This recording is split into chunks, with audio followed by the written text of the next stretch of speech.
Hey there, I'm Lee Ullman here with some big news from the National Young Farmers Coalition. We're partnering with Heritage Radio Network on a special season of The Farm Report. It's all about what's happening with the Farm Bill and how it impacts farmers and eaters. I am growing diversified vegetables on land that's been in our family for 150 years. And so with the pandemic, gentrification, property values going up, we had to sell the land and we lost it. Join us as we uncover the untold stories behind this massive piece of legislation that shapes how we grow our food, what we eat, and so much more. The problems we have had, those are things that come from earlier Farm Bill and USDA policy, right? Like Earl Butz, get big or get out.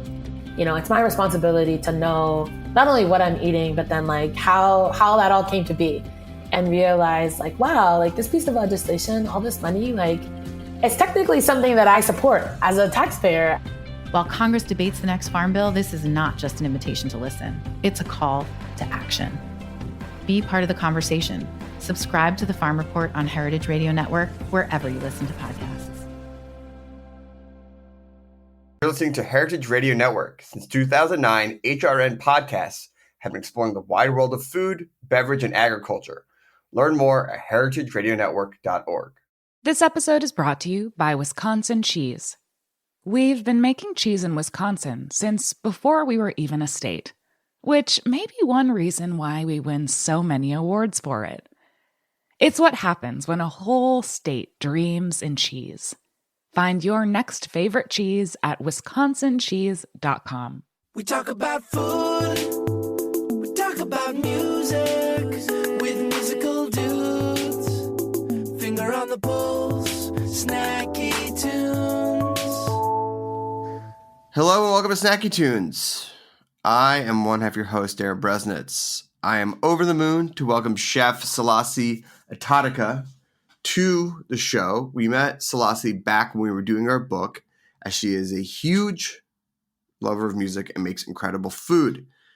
She's on the show today to talk about her world travels, her growing up in New York, her moving back to Ghana, and the incredible truffles she makes under the brand Midunu chocolates.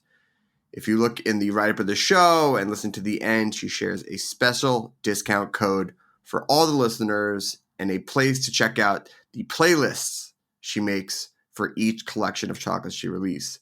And then we dig into the archives for a very nice, very beautiful acoustic performance from Pop, etc. So please sit back, relax, and enjoy Snacky Tunes here on Heritage Radio Network.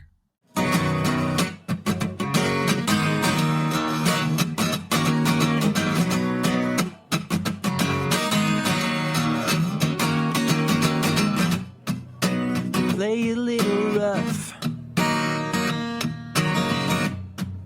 but I never knew you were after me. And even when I'm alone, I feel like somebody's watching me. I couldn't smell the smoke, and now I watch the flames. I couldn't push myself to quit. Oh, this dangerous game. There's a reason people die out here. I can't keep living this way. I can't keep living this way. Oh, I've been running so long. These shadows start to feel like home. Oh, I know it's backwards. Been scared so long. Can't recall what I started running from, what it might be coming, what it might be coming.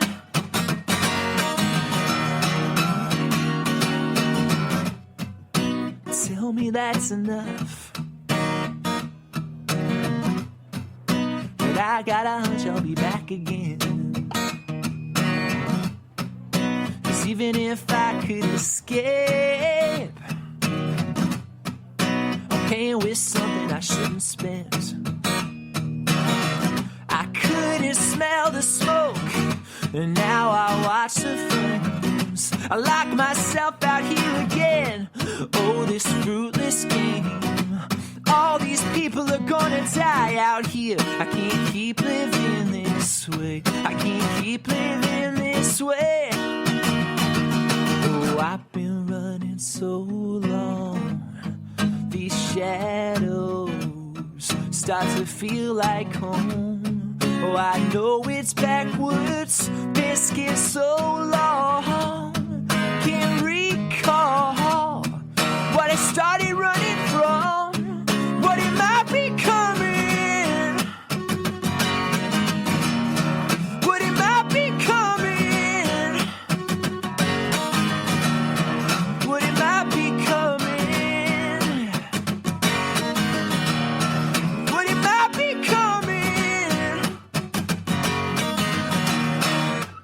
Selassie, welcome to Snacky Tunes. Thank you for joining us all the way from Ghana. We appreciate you making the time, and so nice to have you on the show. Thanks, Darren. I'm glad to be speaking with you finally. I know that we met when you were participating in our book a few years back, and I've been following along with everything we're working on. Mm-hmm. So I'm happy we can sit down and chat about your life and your food and everything you've been working on. So you're born in Ghana, mm-hmm. and you credit your mother as one of your first food influences. What do you remember about her cooking growing up? Why did she have such a big influence on you? For me, my mom, it was amazing how she was able to juggle everything. Mom of three and a lawyer. She's actually the first lawyer from her region of Ghana, period. Not just the first female lawyer, but the first lawyer from her region. When we moved to the U.S., food was one of the main ways that we maintained our culture in our family. So I think it was probably just Mother's Day and her birthday were the 2 days she was not cooking for the family. And she found a way to just like make everybody happy. So in terms of my dad, he always really kind of needed or wanted Ghanaian food because, they would go to Manhattan and they'd be eating sort of lunch, on the move. And then he wanted to have something that was more soul satisfying at home. So she literally just would come home and just make sure everybody had something that worked for them. And because we were living in New York in the early 80s, it was at that time, there was not a lot of spaces and places to get a lot of these ingredients. So she just kind of came up with creative solutions. I know there's a dish in Ghana called kenke, which is a fermented cornmeal. She would actually go and buy cornmeal in the grocery store, ferment it in this big bowl container that would sit on the counter for 5 days. And it's something that's usually wrapped in corn husk. And so she would go to local bodegas, find, the corn husk that was meant to be used for tamales. And, she would wrap this kenke and make it for us from scratch. Some of the greens that she couldn't find, she would substitute with collard greens or spinach. Wow. So I got to see sort of a lot of innovation and creativity from her side in terms of like recreating the flavors and the dishes that we grew up with. I mean, that's absolutely amazing and inspiring. I can imagine her efforts and her desires to connect you to where you grew up through the taste of the food and having to work with ingredients that didn't exist must have left a good mark on you about how you wanted to hold on to those flavors and eventually share them with people in your life as you got older. Yeah, absolutely. I think there was one Thanksgiving where she actually had to come back to Ghana. And so I was in high school at the time and she was like, "You're in charge of Thanksgiving."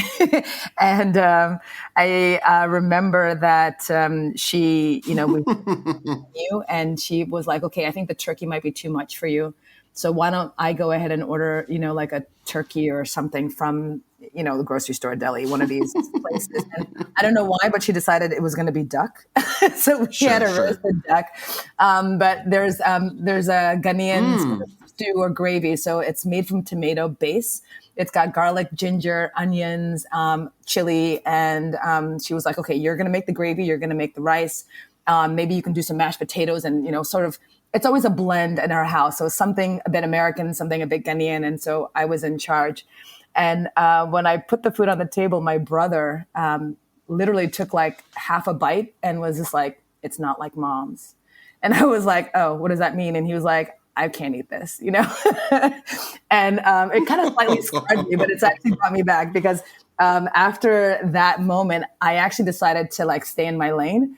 And my lane had been doing desserts and cakes and stuff like that. So I kind of decided to just focus on stuff my mom was not doing until I went to university. And then I also then later joined the UN. And I realized that I wanted my mom's food. I wanted Ghanaian food. It was something that was very sort of almost cathartic and therapeutic and very comforting. So I had to start learning how to cook these dishes on my own.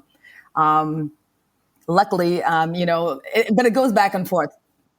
It's one thing to get older a little bit and realize you miss the flavors of your youth. But in growing up, did you find that you wanted American food when you went to school? Did you want to have those flavors, or did you have American food and you were like, this is terrible compared to the delicious stuff that my mom is making?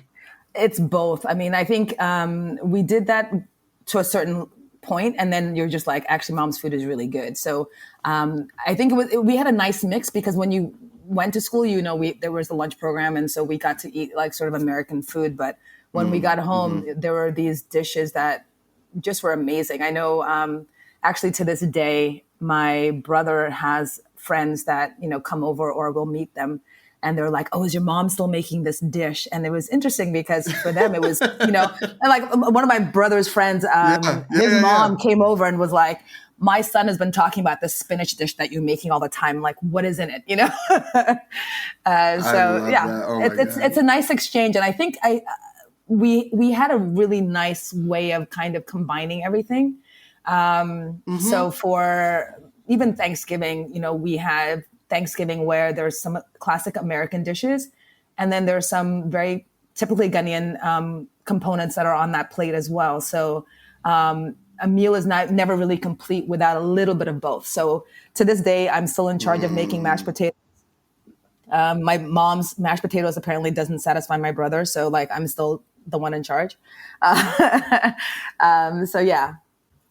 I love that. I love that culinary tradition that bridges both of where you were born and where you grew up and how it tells the story of your family. It's a pretty unique and amazing thing. Mm-hmm. It's also been interesting coming back to Ghana because the versions of the dishes that I am most familiar with are the ones that my mom did. And she's, of course, adapted them for whatever reasons, whether because of flavor, taste, access to ingredients. So sometimes when I have them here, I'm like, that's not kind of what I know, and then, there's the good and the bad. So, for example, there are some dishes that if I eat them out in Ghana, they might have a lot more oil, or they might have a lot more smoky fish, or, some specific ingredient. And of course, your reference point is, for me at least, is what my mom cooked. And so it's interesting seeing the adaptations that she's made and the flavors that are more uniquely hers than maybe more classically Ghanaian. Before we moved to the U.S., my family lived in the Gambia for a year. And so, for example, the jollof wars with jollof rice, the version she makes is closer to the Senegal and Gambia version than to the Ghanaian version, because while she was in Senegal, she ate it, or we were living in Gambia, she ate that version. And then, so she's more accustomed and has taken what she likes from there. You're like, I love this dish. And then you eat it and you go, no. Exactly. This isn't right. This isn't my mom's. I mean, look, I feel that way with my mom and my grandma's cooking, who make very specific, Jewish type dishes of like cholet and things like that. And I'll go out and have a different version. I go, no, this isn't right. I'm sorry. You're doing it wrong. No. Let me get my mom in here. Let me show you. So you mentioned you worked for the UN, and I know you traveled the world, but you did move back to Ghana in 2014. Yes. What brought you back? What made you want to go back to where you were born? For me, it was always in the plan. I didn't know when and how or why. And in 2014, it just kind of, all the pieces came together. I had started working on a project with a couple of friends, and we started doing this pop-up in Senegal. And I'd always loved food and cooking, but I had never really put it in my mind until I was living in Senegal, and I had a group of friends, and we just said, hey, let's start a cooking club, because at that time, living in Senegal, a lot of the colleagues, we would go to the grocery store, and most of the grocery stores at that time were a French chain. And what happens, of course, is a lot of the ingredients are imported from France. And so, we were commenting that, why do we not Right. patronize more, local ingredients, seasonal ingredients, and eat these things and become more creative with it. So we started this group, and every month we would get together on a Saturday or Sunday, and then, we would bring out, everyone would prepare something, and we would taste it using, what we had agreed were going to be the seasonal ingredients for that month. And there were 3 of us that were pretty obsessive about it. And so every month we would show up with some concoction that we'd been spending 3 or 4 days, like thinking through and like reworking several times. And so finally I said, hey guys, why don't we actually go to the Culinary Institute of America, take this course, spend some time and actually do something with this. And the 2 of them actually agreed. We went to Hyde Park. It was like a 1-month intensive. And when we finished, we were like, we can't just like forget this thing and go back to our day-to-day lives, like working as humanitarian and development workers for various agencies. Let's do something with it so we don't lose our skills. So we started a pop-up in Dakar. And the first one, it was like we had to beg 20 friends to show up, Of course, always. And then by 3 years down the line, actually, right? Yeah, of course, I know. 3 years down the line, we ended up having something where it was once a month. Within an hour, we were fully booked for 60 seats, and it just became something that I felt I really wanted to do more full time. And it was ridiculous because I would get into these conversations and people were like, are you still talking about food? I'm like, well, yes, I am. So the passion, that this hobby became something that just kind of took over. And I, at the same time, from a professional point of view, started seeing food as a connector, food as an agent for change in a lot of the trips that I was doing and the work that I was doing. And I really started thinking about how food could be just something that could stimulate change in society and could create economies on its own. So I moved back in 2014 and started doing pop-ups. And then the pop-ups grew into, we had menus where really the ethos has always been, how do we highlight local ingredients? How do we make sure that we are adding value to what is sometimes maybe forgotten or considered sort of like peasant food, if you will. And at the end, one of the things that came up was cocoa, because Ghana, we have a lot of cocoa, but people were talking about Ghanaian cocoa, but not Ghanaian chocolate. So I wanted to make sure that at the end of every meal, I did something with chocolate. So I was making these little truffles. And people started asking for them outside of the menu. So in 2015, we decided to actually start a small line of chocolates that we offered in Ghana. And what I decided to do was, chocolate being something that most people love, and then the spices and the other ingredients that were being used for the menu, I tried to find ways to kind of weave them into the chocolates.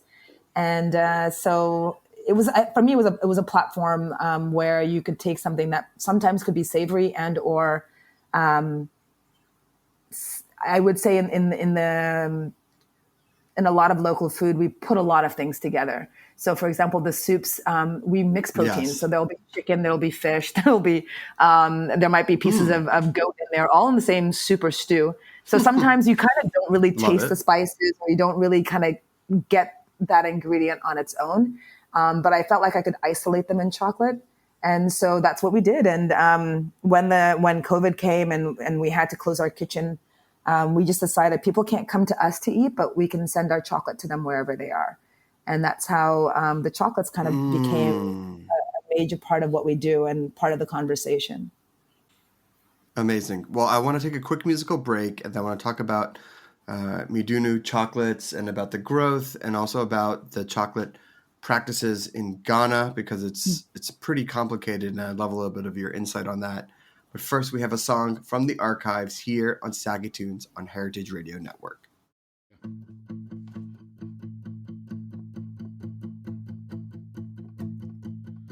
That's how it starts. We go back to your house.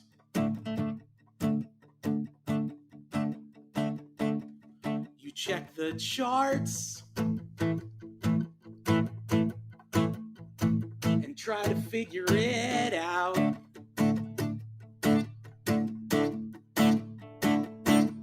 And if it's crowded, all the better, because we know we're gonna be up late.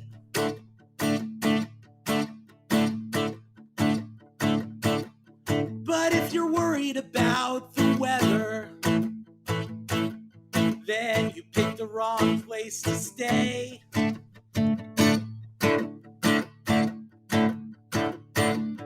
That's how it starts.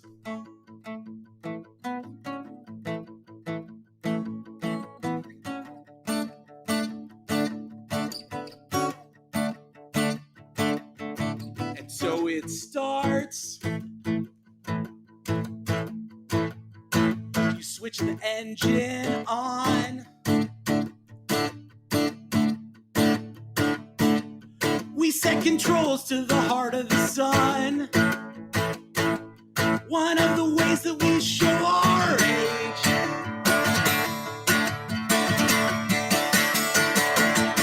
And if the sun comes up, then I still don't want to stagger home.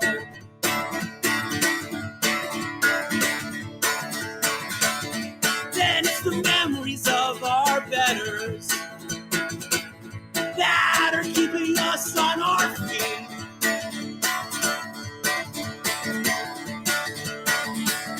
You spent the first 5 years trying to get with the plan, and the next 5 years trying to be with your friends again.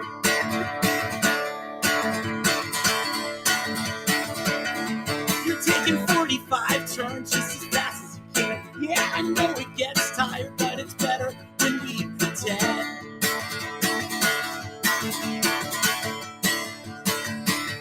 There comes a part, the way it does in bad films. Except the part where the moral kicks in.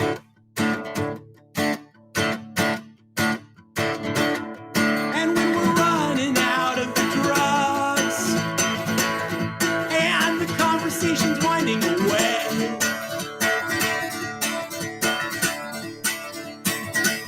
I wouldn't trade one stupid decision for another 5 years of life. You drop the first 10 years just as fast as you can, and the next 10 people are trying to be polite.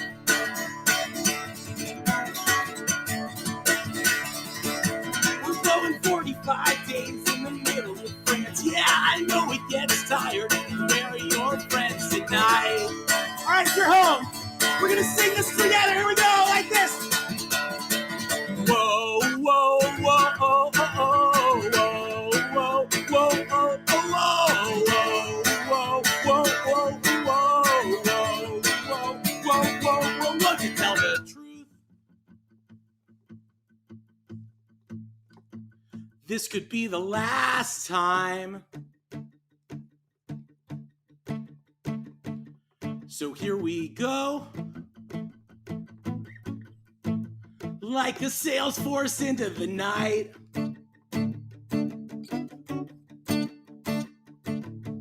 And if I made a fool, on the road, there's always this.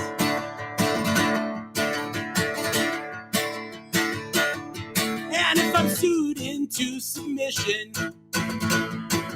I could still come home to this.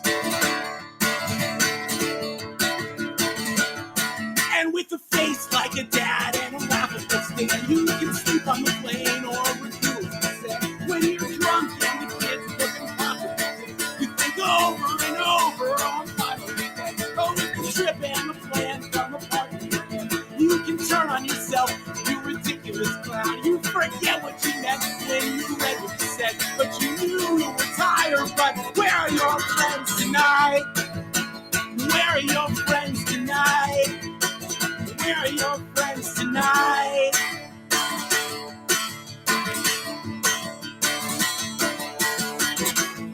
If I could see all my friends tonight, if I could see all my friends tonight, then I would see all my friends tonight. If I could see all my friends tonight.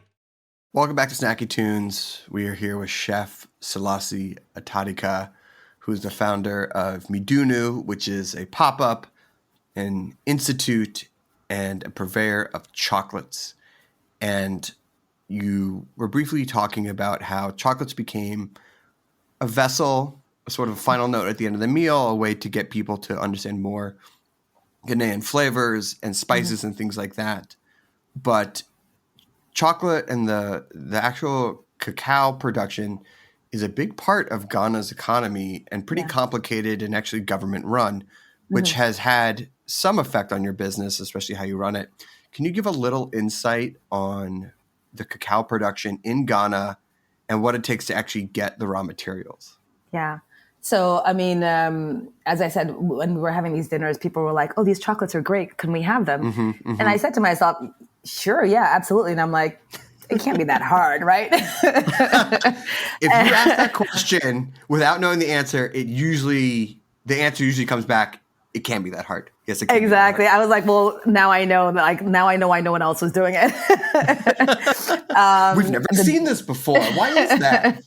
The devil is in the details. So Ghana, in terms of, let's see, I don't want to go too far back, but I mean, cacao has been a cash crop and it's been extracted. So in terms of how the government foresaw cocoa, it was like, okay, we're going to sell this and we're going to use that money for healthcare. We're going to use it for education and, developing the country. So it was centrally controlled. The plan and the institution, how it's been working is that the government provides some amounts of inputs to farmers who then grow the cocoa. And then from there, they actually are the first buyers of the cocoa. And in terms of, I think some of the positive things has been that there is a standard way of the cocoa being processed. Traditionally in Ghana, it's the beans are fermented in plantain or banana leaves. And I think if we can talk a little bit about, in terms of flavor, but the first flavor of any bean or product, I think agricultural product, is the terroir. So the soil, wherever it grows, is sort of like that flavor that is distinctive from that region. The second layer of flavor for cocoa, I think, is actually the fermentation process. So in Ghana, we're using banana and plantain leaves. In Cote d'Ivoire, I think they're using boxes. In some other countries, they use boxes. So each one kind of has its own sort of flavor on top of what the terroir would offer you. So Ghana, the beans are grown by the farmers who then actually, cut the pods by hand. They ferment it in the plantain and banana leaves by hand. And after that, they sun dry it. And after the sun drying, that's when the government buys the beans back from the cocoa farmers. And there's a central price. That central price can be good or bad. So like what happens is in a year where the cocoa prices globally are low, the government provides a subsidy to allow the farmers a living, cost of living adjustment. But what has happened is also, I think, in a global system, having a controlled price sometimes, has its downsides, where they might be trying to make back for a year where the cocoa prices are higher, for example. Sure. The legal framework in Ghana has been that the government body that purchases the beans then has a licensed buying company who purchases it from them and then sells it to other parties. These licensed buying companies are much larger companies. And so what happens is that a artisanal maker a chocolate maker cannot buy directly beans from a cocoa farmer. It's actually illegal. So when I decided to embark on this journey, I wasn't really ready to figure out that. I just knew that there was a legal restraint, and I didn't have the energy to deal with it. So I decided to become a chocolatier, rather than a chocolate maker. And so we purchased the coverture from a company that's making the chocolate in Ghana here, and who has gone through, all the legal process of purchasing the beans at a larger volume. And they process it, and then we purchase it from them at that point. And I kind of have decided to stay in my lane, which I learned at a young age from my brother. But sure. So for me as a chef, it was like flavor's my thing. The duck all over again. Yes. So I really wanted to do what I do best, which is working with flavor. And so where the spices are, creating these bonbons and truffles, and infusing them with the flavors that I had sort of picked up through my travels through the continent. That was what I was good at, and that's what I wanted to do. And, that's where we've been. It's been exciting seeing people learning about the spices and the flavors through chocolate. But it's also been interesting doing things that are just not done. So in terms of, for example, there's one ingredient, it's called dawa dawa in Ghana. Dawa dawa is a fermented locust bean, and it's got a lot of umami. It's got a lot of kick to it. If you taste it, it actually has a lot of chocolatey notes, almost something like a carob, but it's not carob, but it's got some notes in there. But because of the fermentation process, it's got a lot of funk to it, and in a good way for me, I think. So the thing that I can maybe associate it with is something like when I'm cooking savory food, I feel like it brings in the umami that you would get from like a Asian fish sauce. And so like it's that, but it also has a lot of chocolatey notes. So it's hard to explain it. But so what I decided to do was I mean, it's amazing. Yeah. I decided to put that into a truffle, and my team were, I'm like, hey, this is what we're going to do. Let's just try putting a little bit. There's two versions that you can find in Ghana. One is dry and one is wet. And they literally were just looking at me like, chef, this isn't like this. We don't know about chef. This. No, chef. But they were like, okay, all right, we're going to do it. And so, we made it. And so with every truffle idea that I have, we go through this, R&D process. So we sit at the table at the end of the week, and, we cut each truffle in half. So I took out the dawa dawa truffle and I cut it in half, and everyone's kind of like, just looking at me a little cautiously, wondering what I'm going to do next. And so I give everybody half, and they're like looking at each other. No one wants to say anything. No one's tasting it. And they try the truffle, and they're like, oh. And it was, for me, I love creating things where there's doubt in the room, but then like the proof is in the pudding, right? So, actually, it's now everyone's favorite truffle. That it's just such a surprise because you don't see it coming. And it's such a savory ingredient when we use it traditionally that no one expected to see it in chocolate. I mean, the way that you design your chocolates and also the way that you name your chocolates is another way, because obviously they know what the ingredient is. And if you say just, this is chocolate filled with this ingredient, people might not be as open to trying it. But the way that you package it is so beautiful and so thoughtful. I don't want to say it's not sneaky, but it's so smart in the way that you present it to people. Because look, let's be honest, there's a million truffles in the world, from the mass produced to the artisanal, but you're doing something different. How do you approach designing each one? I know you talked about the flavors, but as far as naming it and designing it and working with the team, what's a little bit of the bigger process? Where do you start and how do you get to the final product?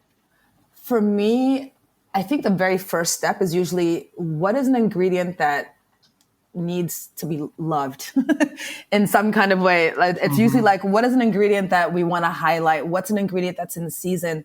What's an ingredient that you may not associate with chocolate? What's an ingredient that For example, dawa dawa, I started using it because it's a traditional food product that's made by women, but in Accra in Ghana, it's actually kind of shunned, and we don't use it a lot anymore, and it's losing space to a lot of like other sort of synthetic food products and ingredients that are being sold in the market.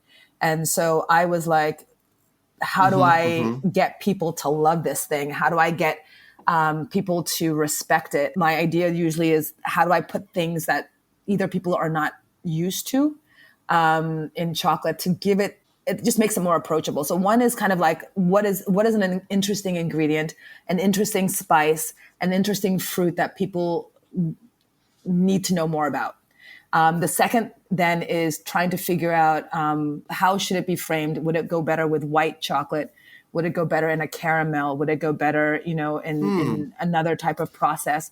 What is another food combination that would work with it? So that's the second part. Then when it gets to naming it, depending on the region, because I try to actually do collections that are covering the continent, not specifically just Ghana. I mean, yes, I have a lot of flavors that come from West Africa, but I'm always trying to kind of share the story of the wider continent. And so depending on the region where it's from, if there's either someone who introduced me to that ingredient or someone from that country who has just taught me a lot of lessons, I end up naming it after that woman. Sometimes they're people I know, sometimes they're more aspirational. So for example, we have I love that. A chai inspired one. So when I was living in Kenya, I drank a lot of chai.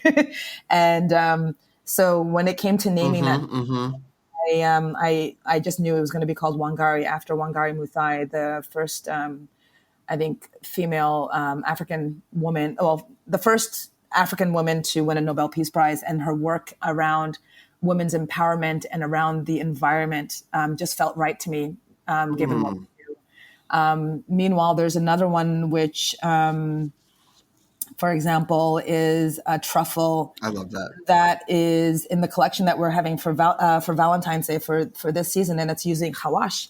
Hawash is a Somali spice that I was introduced to through a friend of mine, Hawa Hassan. And so I just had to name the truffle Hawa.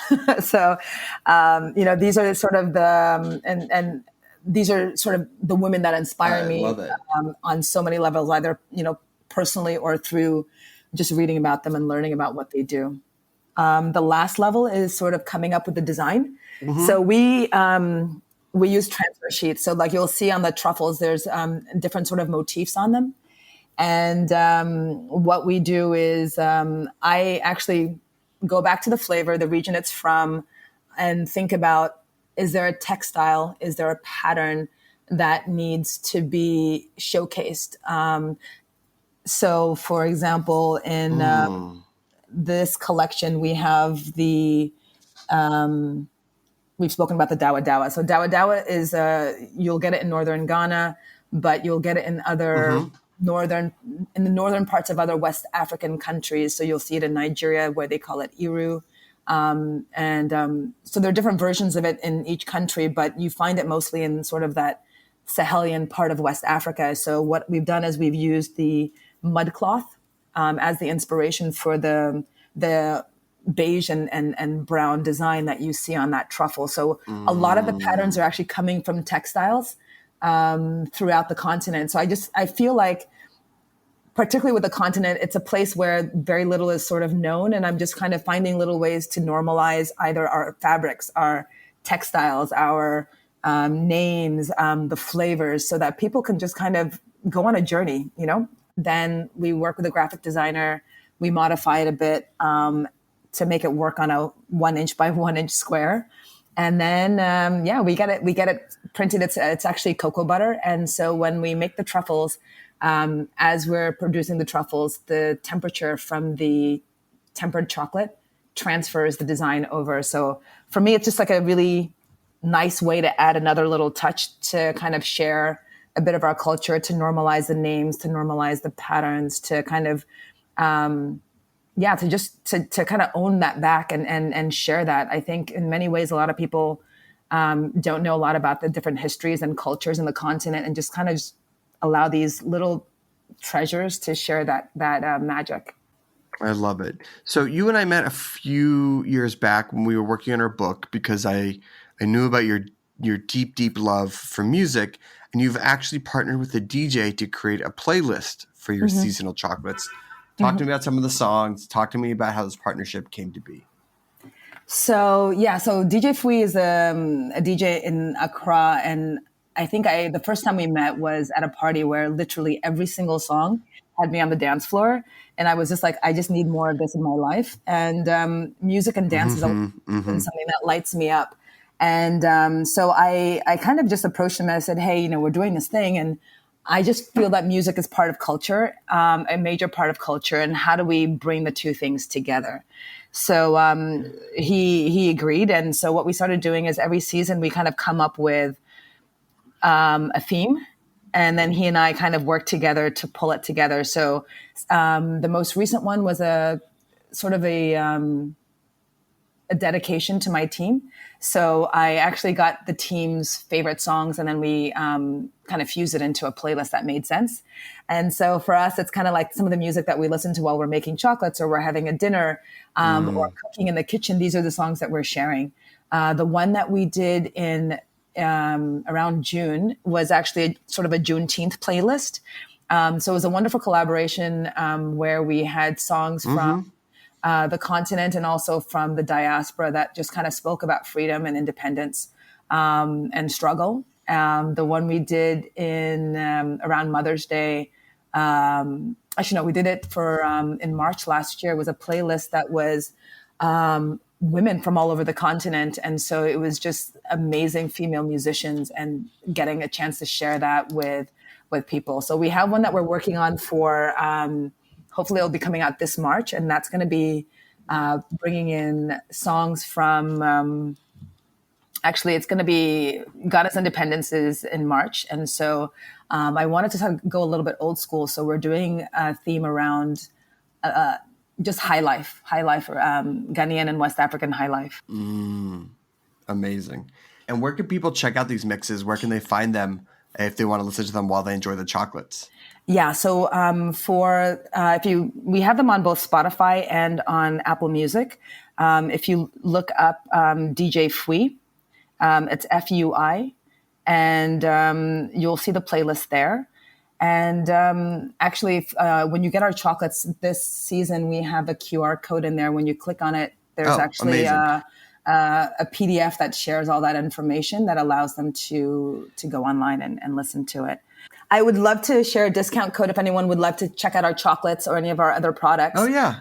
It would be Snacky Tunes 10 to get 10% off. Oh, yeah. I love that. Yeah, we'd love to just get your feedback. And I just really hope that people can kind of, I'm just hoping. I don't really trust a lot of people that don't like chocolate. So I'm hoping. We have a lot of people that love chocolate. But yeah, Snacky Tunes 10. Our website is Midunu Chocolates with an S, MIDUNU, chocolates with an S.com. Well, Selassie, thank you so much. We appreciate you taking the time to chat with us, and hopefully we can meet in real life one day. I feel like we're inching closer and closer to that.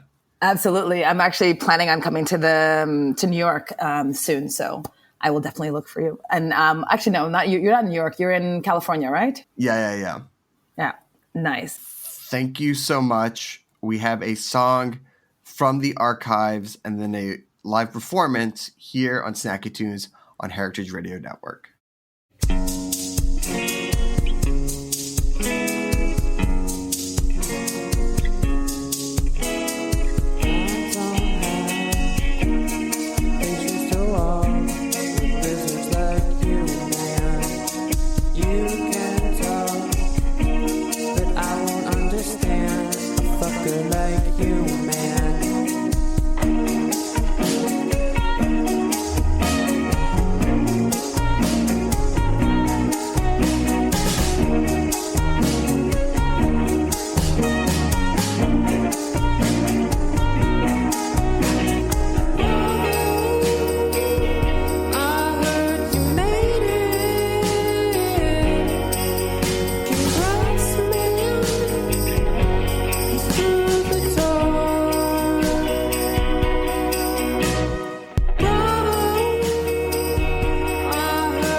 This episode is brought to you by Wisconsin Cheese.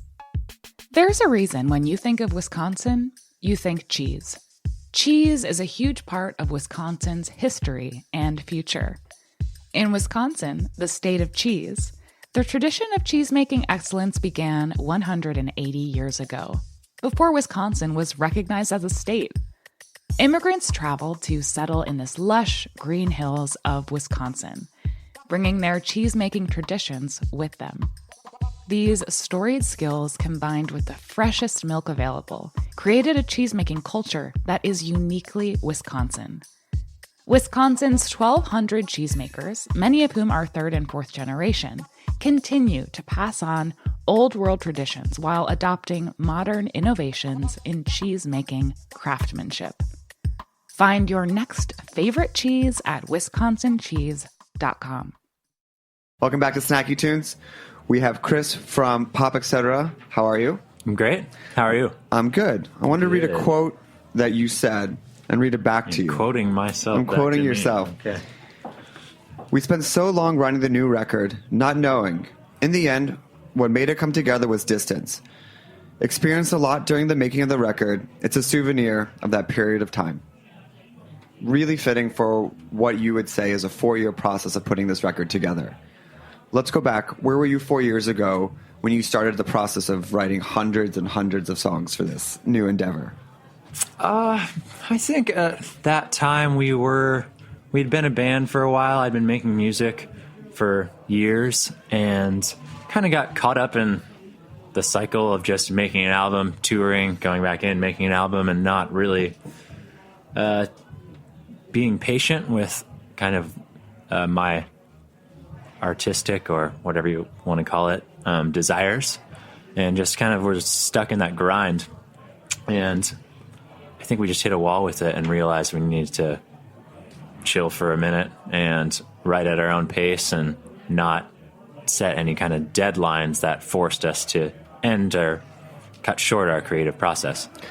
A lot of the creative process, people will say, come from constraint, time, resources, etc.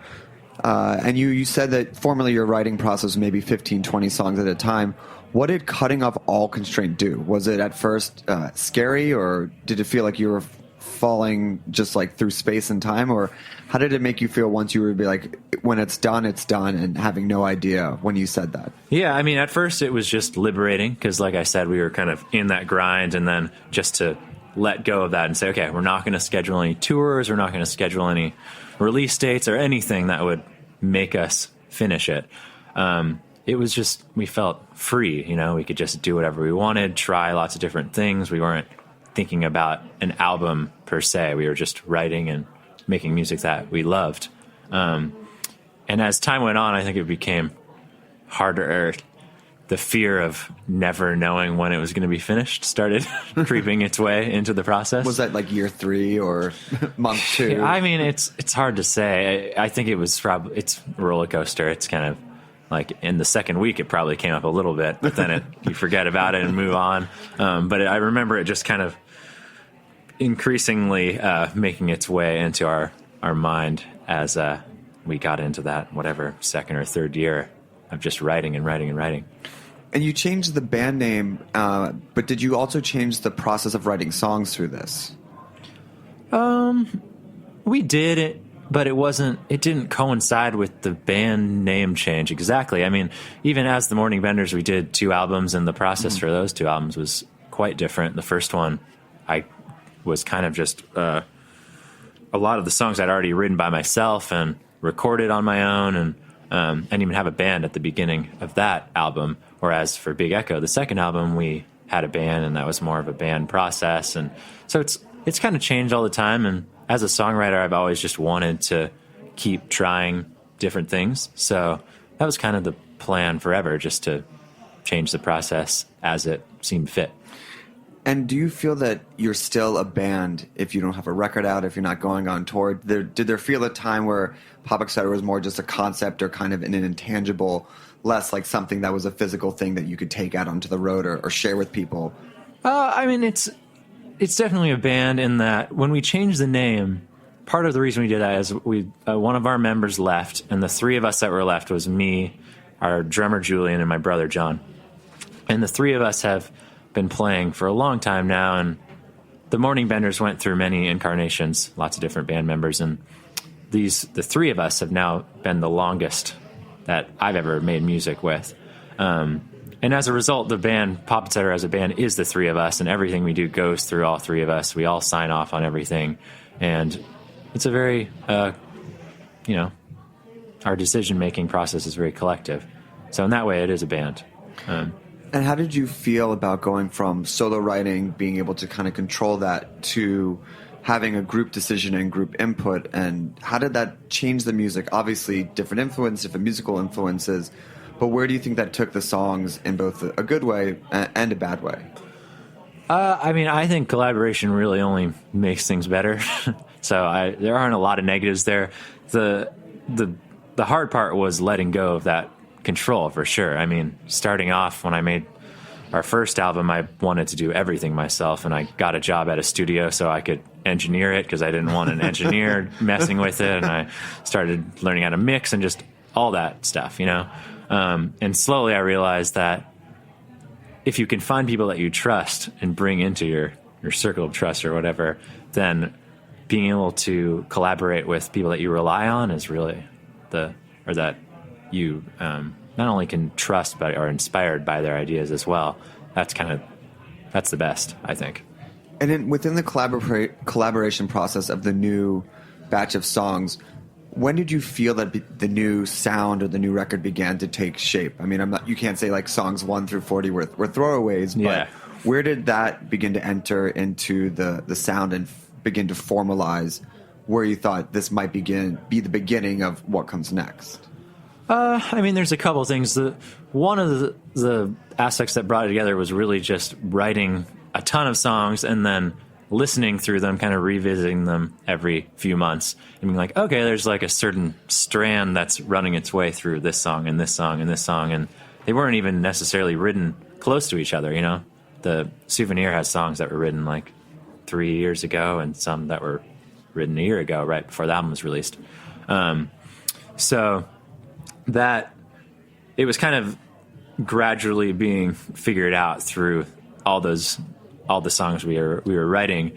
The other thing that really kind of made the album more cohesive is I do a lot of the writing and demoing on my own.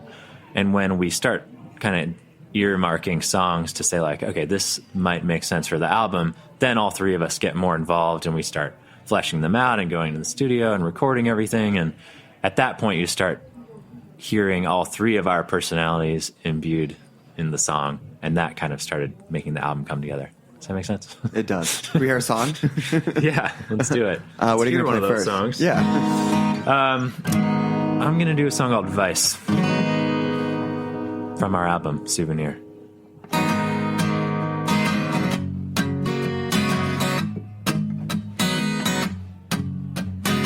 Say I'm on your side, I'm trying to help you.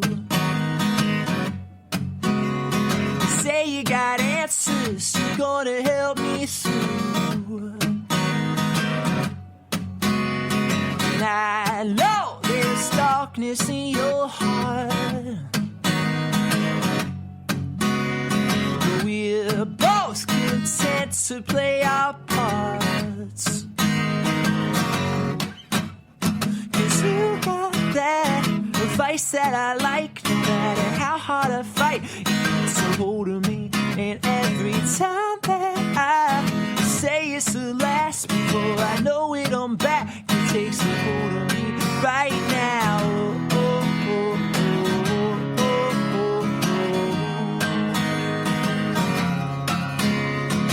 oh, oh. I could give it all up, see I made up my mind. But there's something in my blood that makes me cross those lines. And I know there's darkness in my heart too, but we're both content to play our parts. 'Cause you fight. It takes a hold of me, and every time that I say it's the last before I know it, I'm back. It takes a hold of me right now.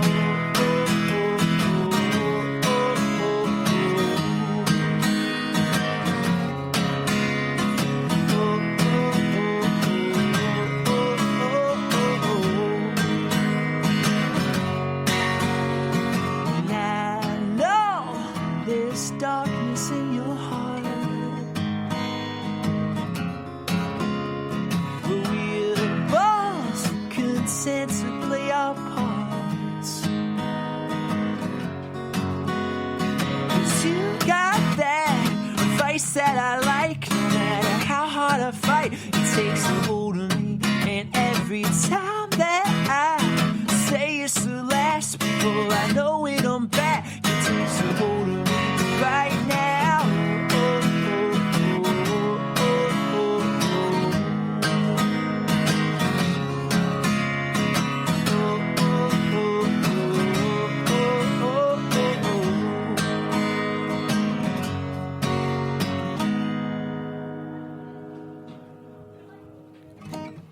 The video for Vice is pretty food-centric. Yeah, it is. The best thing about it is the yolk cutting. How hard is it to cut a yolk? It's hard to keep it on the thing, on the cutting board. Yeah. I mean, how many takes is it to get the yolk in the way that you wanted it? How many takes? Yeah. While I was making the dish? Yeah. I mean, when you're cutting it for the movie or for the video, that's different. We're just we kind of cheated it. You know? We're trying to just get the right angle.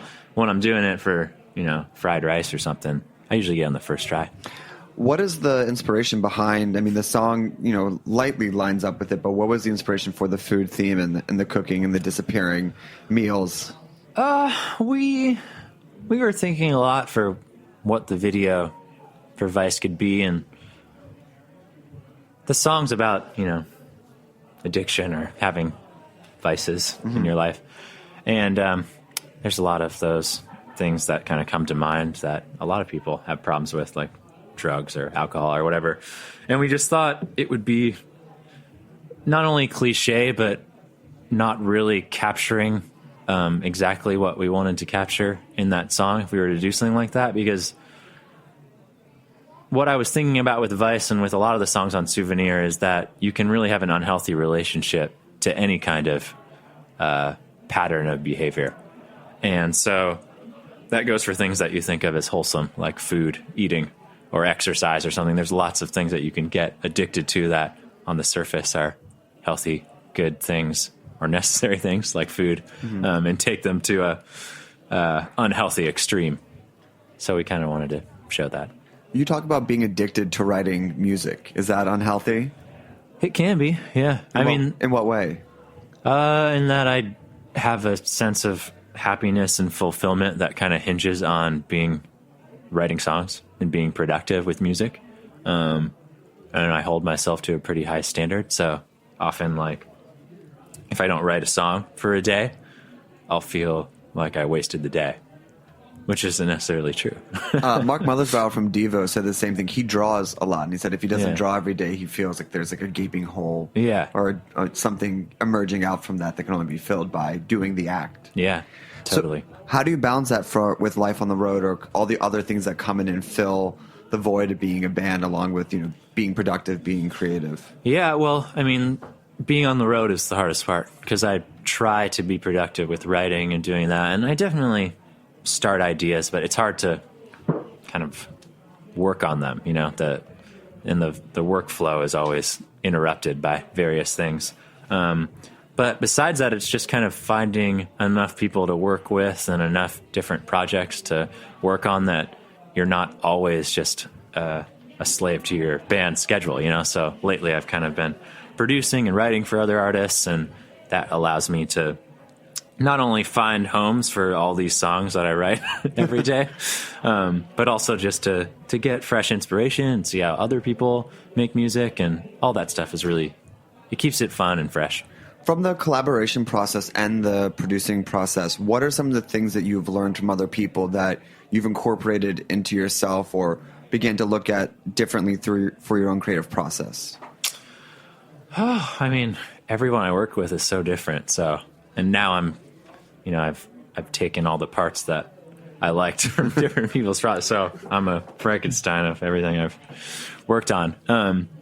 But I don't know. I mean, seeing how certain like engineers work in the studio that are very mathematically minded and how they're honing in on certain sounds and making sure that this buzz isn't there, or the way an acoustic guitar sounds isn't, or the way that an instrument actually sounds in the space is captured to the tape or hard drive or whatever, however you're recording.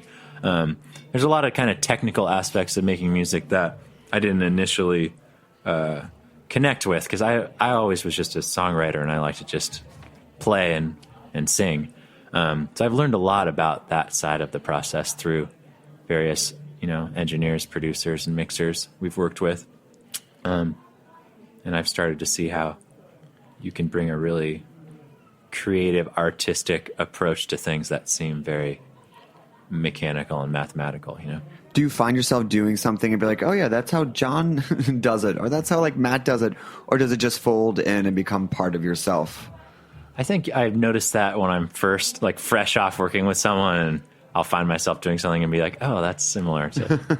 But after a while, I mean, it just, who knows? I don't know where any of this stuff comes from. You're influenced by so many things, everything you come into contact with, Can we hear another song? Yeah. Are you ready? I'm very ready. What's this one called? I'm gonna do a song called "What Am I Becoming."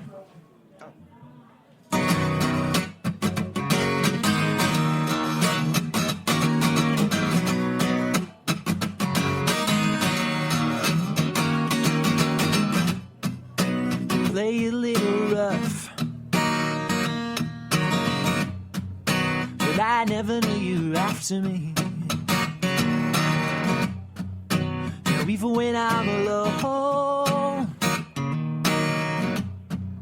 I feel like somebody's watching me. I couldn't smell the smoke, and now I watch the flames. I couldn't push myself to quit. Oh, this dangerous game. There's a reason people die out here. I can't keep living this way. I can't keep living this way. Oh, I've been running so long. These shadows start to feel like home. Oh, I know it's backwards. Been scared so long. Can't recall what I started running from. What am I becoming? What am I becoming?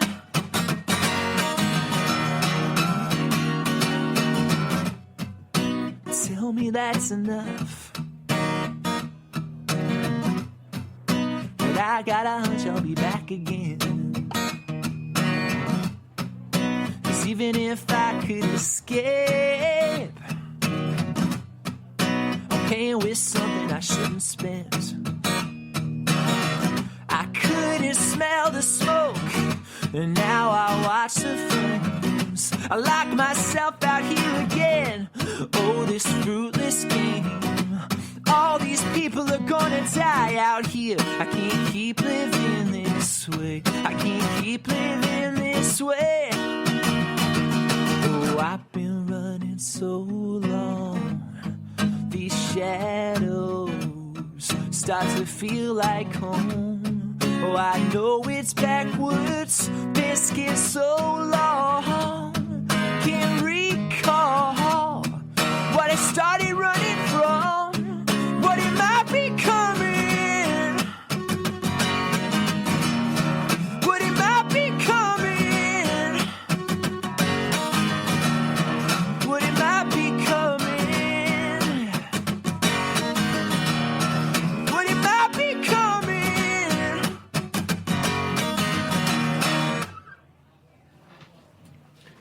For the new record, you built your headphone cave. Can you explain what that is? We needed a name for our studio, and in our apartment, and no one can see air quotes on the radio, but studios kind of a quotes. studio. I mean, studios, they're changing all the time. Yeah, loosely defined. But we had a studio in 2 different apartments that I've lived in now. For Souvenir, it was the same one for the whole time, but I moved recently. And we often got noise complaints, so we were all 3 of us with our headphones sitting around the computer. That's why we called it Headphone Cave. And what was the setup there? I mean, like you said, studios are so different now. I mean, a laptop is a studio, so what did you do to maybe take it a little bit out of the air quote realm? Yeah, I mean, I started recording on my laptop on the road, and that's kind of what got me into that again, because I'd worked at a studio before, but that was always kind of with all their gear, and we recorded our first couple albums to tape, so I learned engineering and that sort of thing from a more analog perspective. So when I started recording on my laptop, it was just a matter of getting back to some of the gear that introduces a more natural or chaotic element to recording. So that meant like getting more instruments that we could record and play. I got a piano for our apartment that we recorded on, and some old mics and a couple pre's and compressor, bunch of synths. So was this one done on all laptop, or did you move back to tape for this one as well? We did it all on computer. It wasn't a laptop, but yeah all computers. Yeah, I mean, there's a certain freedom to that we really like now. With tape, I love the sound of tape. I love the kind of natural compression that you get from hitting tape. I don't like the process of recording to tape. It's horrible. It's so slow. Anytime you want to edit something, it's this whole to-do. I like being able to move quickly, and if you have an idea, not be slowed down or paralyzed by the way you're recording.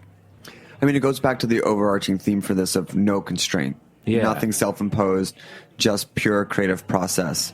So to go back to where we started and following the strands, how did you begin to narrow down what became Souvenir? What were some of the more themes that jumped out along the way? And what was it that took you from the 4-year process to say, here we go, now I feel that I'm ready to become a more tangible form of myself?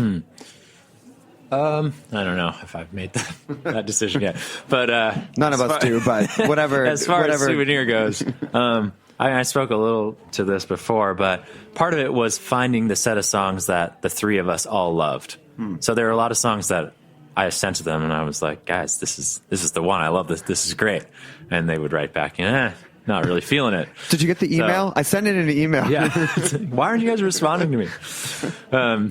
That happens a lot, and a big part of what made Souvenir, and what kind of I feel like drives our band at this one is the way that we all curate what we put out. So that was a huge part of it. And then thematically, there were definitely a few different strands of kind of,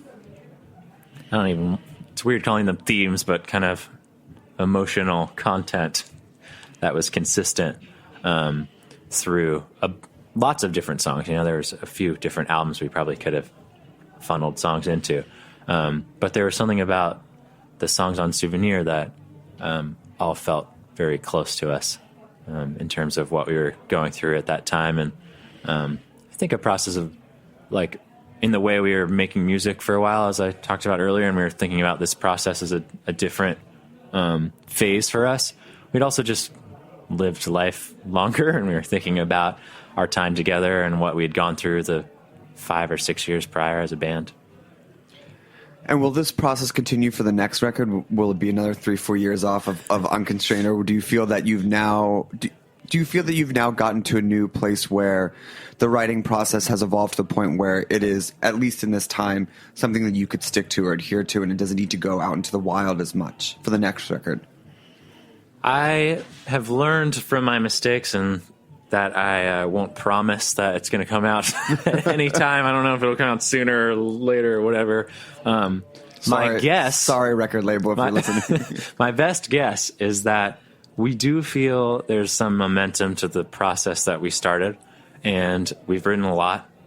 since Souvenir came out, and we had a lot of songs that we have written in the last couple of years that we've come back to and kind of reinvigorated.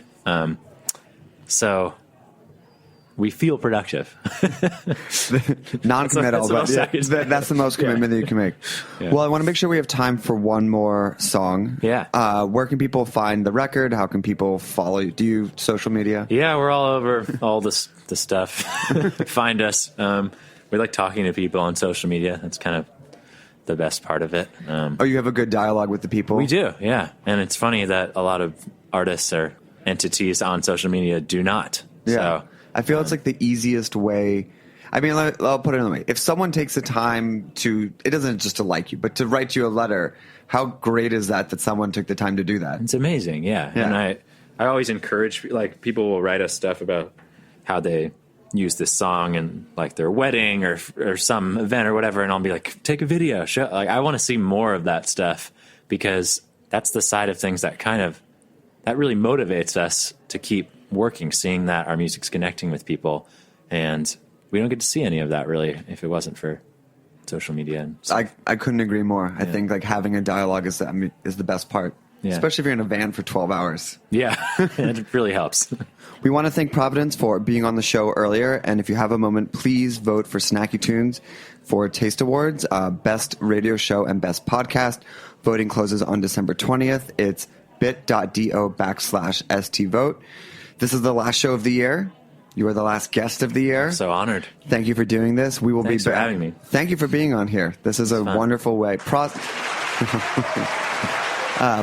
is such a good thing to think about going into the holidays, especially when you have all that downtime. Yeah, and New Year's, got your resolutions coming up. Yeah. Do you have any planned? Can you pre-plan resolutions? I'm going to try to make less, start writing less, stop holding myself to unhealthy standards of... You just undid the whole interview. That is unfortunate. Yeah, but you guys don't know how insane I am. Oh, okay. With that. Fair enough. I want to just lead a more balanced, healthy life. Balance is good. Let's go. How about this? We'll go for balance. Yeah. Okay. Yeah? Okay. That sounds like a good one. Yeah. That sounds doable, better than any extreme. Yeah. What's the name of the last song you're going to take us out? I'm going to go, as we talk about the future, I'm going to go back in time. Oh, perfect. To an oldie for us, an oldie where I come from, called Excuses. Okay. Well, thanks for listening. Thanks to all the people who supported us this year and sent us nice notes. And as Chris encourages, please write us. We'll write you back. We got some time on our hands with the holidays upon us. And we will be back next year with a whole nother season of Snacky Tunes. Shout out to Darren and the whole family. And Chris, will you do us the honor of taking us out one last time? Okay. Here we go. Thanks so much.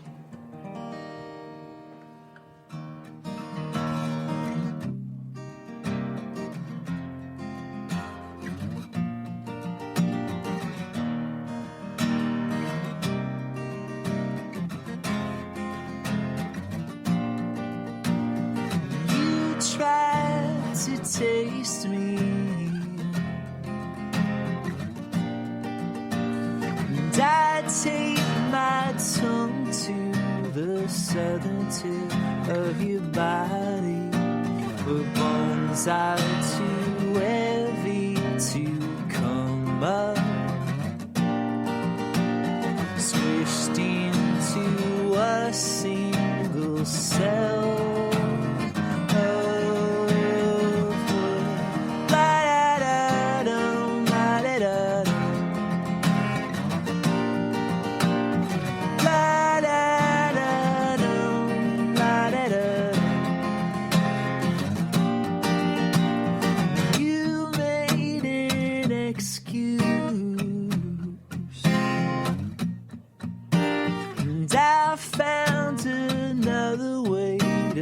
Tell the truth, I put no one else above us. We'll still be best friends when all turns to dust. La da da dum, la da da.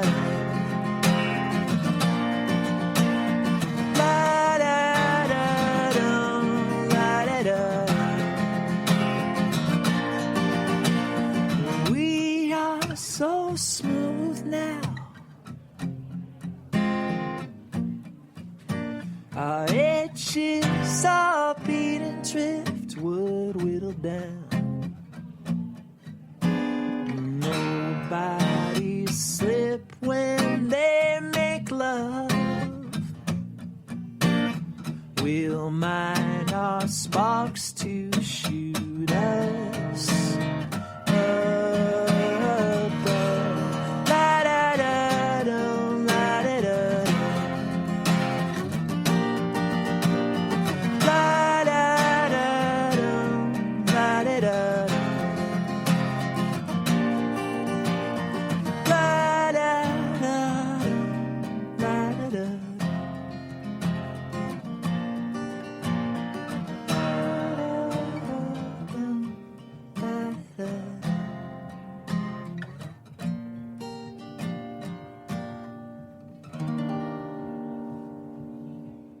We talk about food, we talk about music with musical dudes. Finger on the pulse, snacky tunes. Snacky Tunes is powered by Simplecast. Thanks for listening to Heritage Radio Network, food radio supported by you. Keep in touch at heritageradionetwork.org/subscribe.